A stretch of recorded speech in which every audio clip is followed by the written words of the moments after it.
As bad as they are, God spoke to me. Everybody has got them.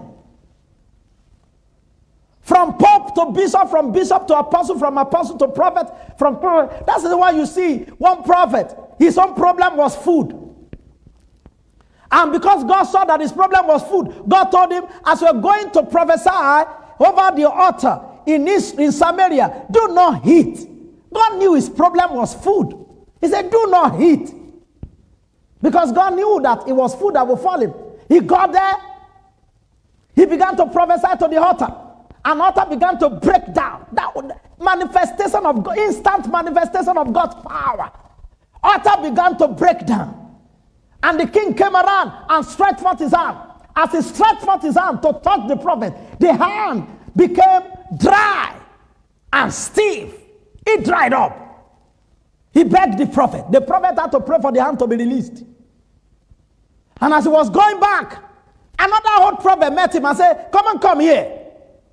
Come to my house. Let me feed you. He said, God said I should not eat. He said, no, come to my house. And then he came to his house and he finished eating. And after eating, he was going back. Lion ate him up. Lion killed him and put him beside the road. Beside his donkey. You see?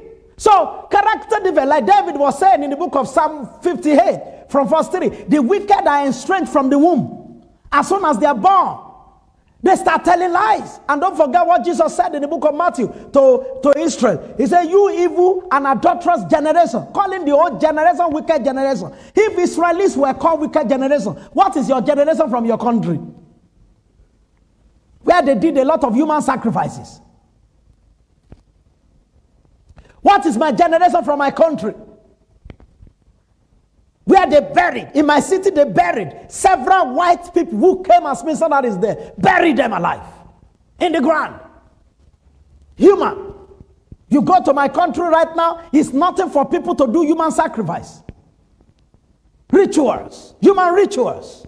Beheading, you see head everywhere. You hear of kidnapping and killing everywhere. Which generation did I come from? So as bad as character defects are, everybody is implanted with them.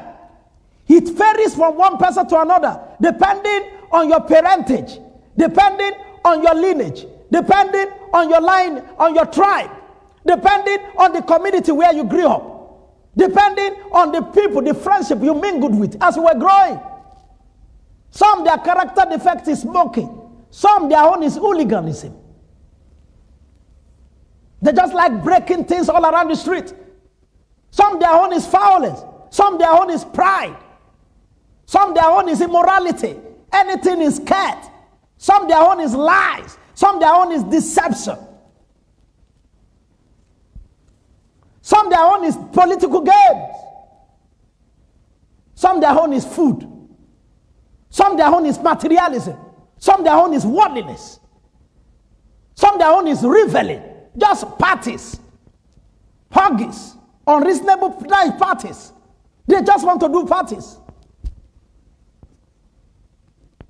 And some will have the spirit of Pharaoh, who doesn't let people go. Some will have the spirit of Aaron, who kills everybody. Some will have the spirit of Jezebel, that controls and brings worldliness. And some will have the spirit of Judas. He always likes money. He can sell his savior for money. Some will have players of this world, like Demas. He said, Demas have forsaken me, haven't loved this present world, and has departed unto Thessalonica. And some will have love of women, like Solomon and Samson. It's not their fault. These chips are implanted. They are spiritual implant. That's the reason why Jesus began to say that every tree, every plant that my Father has not been planted shall be uprooted. Are you here? Are you listening to me? They're spiritual implant.